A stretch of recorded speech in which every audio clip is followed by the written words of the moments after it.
Mitsubishi electric inverter AC అండి. ఈ board అనేది హై వోల్టేజ్ వల్ల మొత్తం బర్న్ అయిపోయింది.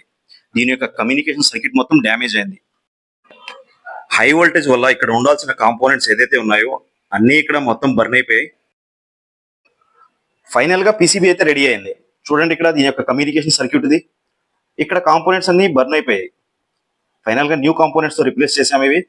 అలాగే పీసీబీ అనేది అంతకుముందు రిపేర్ చేయడానికి ట్రై చేశారు, బట్ రిపేర్ అవ్వలేదు. జస్ట్ ఈ కెపాసిటర్స్ అయితే చేంజ్ చేశారు, ఈ కమ్యూనికేషన్ అయితే రెడీ చేయలేదు. ఇక్కడ చూసిన కెపాసిటర్ ఏదైతే ఉందో ఈ కెపాసిటర్ మీద 24 వోల్ట్స్ అనేవి ఉండాలి. ఈ 24 వోల్ట్స్ అనేవి చెక్ చేద్దాం. అలాగే దీంతో పాటు ఆస్ట్రోస్కోప్ అనేది కనెక్ట్ చేసాం. దీని యొక్క కమ్యూనికేషన్ సిగ్నల్స్ ఏదైతే ఉన్నాయో ఆస్ట్రోస్కోప్ లో చూడొచ్చు. పీసీబీ ఆన్ అయింది. ఇక్కడ 24 వోల్ట్స్ అనేవి ఉండాలి, అంతకుముందు లేవు. 24 వోల్ట్స్ అనేవి స్టేబుల్ గా ఉన్నాయి. దీని యొక్క కమ్యూనికేషన్ సిగ్నల్స్ అనేవి ఇలా ఉంటాయి. ఇందులో కంప్రెసర్ ఆన్ అయిపోయింది.